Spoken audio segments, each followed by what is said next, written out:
Assalamualaikum warahmatullahi wabarakatuh. Hello everyone, hope you're having a great day so far. Thank you for the opportunity that's given to me and my team today. My name is Keiko Ilnaunsha and today we're from Group 2 wants to make a presentation about state and citizens' obligations and rights. Definition of citizen rights and obligation. As Indonesian citizens, we also have rights and obligations, which are also regulated by law.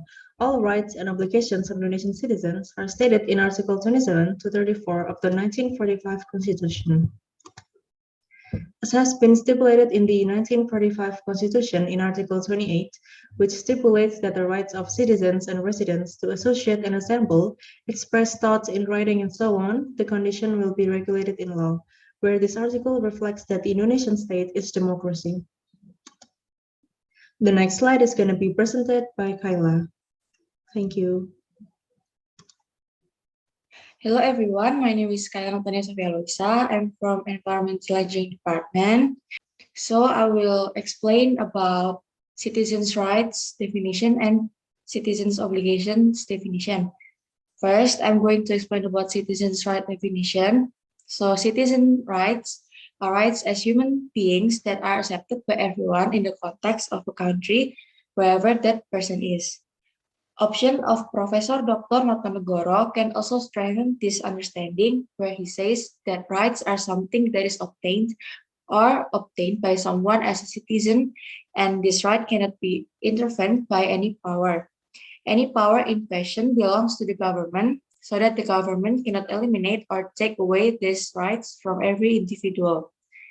Next is citizens' obligations definition. Obligations are understood as something that must be done and obeyed by someone with full responsibility as a citizen. The obligation of citizens is a mandate that must be carried out by citizens. Therefore, the obligation does not contain certain prerequisites under any circumstances, whether we like it or not. The obligation as a citizen must be carried out. The obligations of citizens are things that must be done by citizens to be able to maintain the status of their citizens. Next, I will explain about citizens' rights as written in the 1945 Constitution.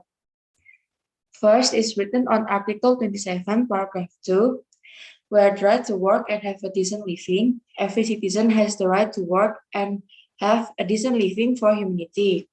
Second is written on Article 28A, which written the right to live and maintain life. Everyone has the right to live and has the right to defend his life and living their life. Third is written on Article 28B, Paragraph 1, which is the right to form a family and continue the lineage through a legal marriage.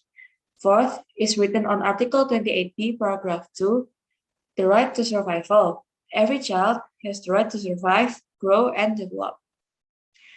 Fifth is written on Article 28C, Paragraph 1, where the right to self-development and through the fulfillment of basic needs and the right to education, science and technology, art and culture for the sake of improving the quality of life for the welfare of human life. Sixth is written on Article 28C, Paragraph 2, where the right to advance himself in fighting for his rights collectively to build his community, nation, and country.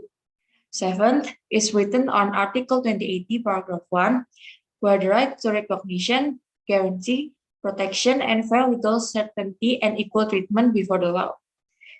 Eighth is the right to own the private property, right to life, right not to be tortured, right to freedom of thought and conscience, right to religion, and right not to be enslaved, as written on Article 28I, Paragraph 1. And the last is written on Article 28I also, Paragraph 1, which is the right to be recognized as a person before the law, and the right not to be prosecuted on the basis of retroactive law are human rights that cannot be reduced under any circumstances. The example of citizens' rights.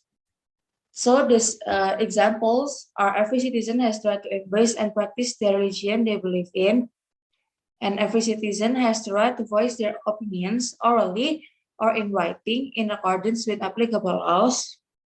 Every citizen has the right to receive education and teaching, has the right to marry, has the right to get a decent living, and has the right to have the same position in the eyes of the law and get legal protection. Next, I will explain about citizens' obligation as written in the 1945 Constitution. First, obedience to law and government as written on Article 27, Paragraph 1. All citizens are equal before the law and government and must uphold the law and government with no exceptions. Second, citizens must participate in national defense efforts as written on Article 27, Paragraph 3. States every citizen has the right and obligation to participate in efforts to defense of the state. Third, citizens' obligation to respect the human rights of others, as written on Article 28J, Paragraph 1, which says everyone must respect the human rights of others. Fourth, citizens must be subject to restrictions set by the law.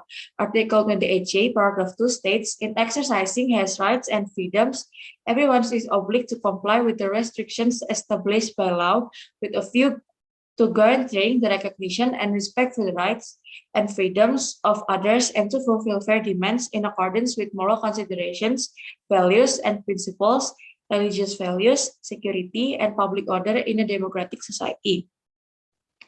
And the last one is citizens must participate in national defense and security efforts as written on Article 30, Paragraph 1, which states every citizen has the right and obligation to participate in the defense and security of the state.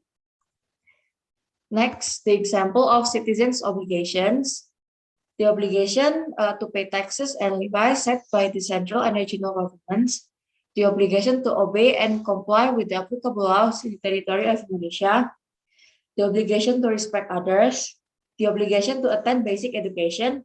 The obligation to defend state sovereignty. And obligation to be subject to restrictions on right to liberty. Next, I will explain about the national resilience dynamics and challenges according to the 1945 Constitution. So, the definition of national resilience is one manifestation of the implementation of Indonesia's geostrategy in an effort to achieve its national goals and objectives. Indonesian nation faces various threats, challenges, obstacles, and disturbances, and in order to overcome it, we must have the ability of tenacity and endurance, which is called national resilience. For the national ideas itself, national ideals as written in paragraph 2 of the preamble to the 1945 Constitution, which states an independent state of Indonesia, united, sovereign, just, and prosperous. The national objective of paragraph 4 of the preamble to the 1945 Constitution, which written is to protect the entire Indonesian nation and the entire homeland of Indonesia and to promote public welfare, educate the nation's life, and participate in carrying out world order based on freedom and eternal peace and social justice. Next, I will explain about challenges to national resilience as a young generation. As a young generation, the challenges faced by the young generation must be addressed by maintaining a balance between intellectual intelligence with emotional intelligence and also spiritual intelligence. So the balance of these three factors can manifest behavior among young people who always uphold morals and ethics and honesty and nationality. Without balancing these factors, it will undermine the joys of the nation's life. That's all from me. The next slide will be explained by our friends. Thank you.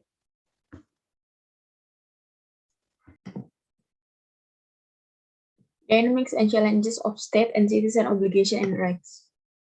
Dynamics in the state. Dynamics definition is the development of change and being able to adapt to existing condition. Dynamics in the state are a form of change that occurs due to dynamic interaction between communities. Dynamics and challenges. The first, the basic rules regarding education and culture as well as science and technology. The rights and obligations of citizens that are always considered are education. You can find in Article 31, Paragraph 1. The basic rules regarding national defense and security efforts in Article 30, Paragraph 1. Basic rules regarding the national economy and social welfare in which the rights and obligations of citizens cannot be separated from the pattern of economy and welfare for the community and nation. You can find in Article 33, Paragraph 3, and then in Article 34.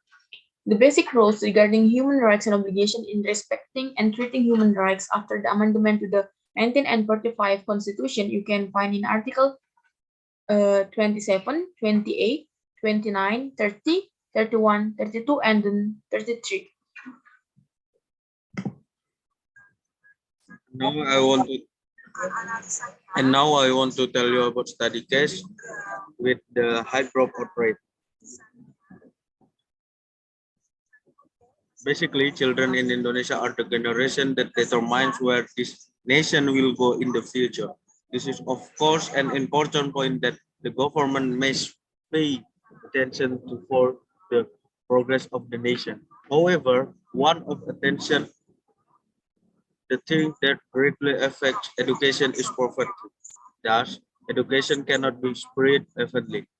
What more on origin 27 paragraph 2 implicitly emphasize that the welfare of the people must begin with the same work through education. In accordance with the article, of course, this has not been achieved in Indonesia.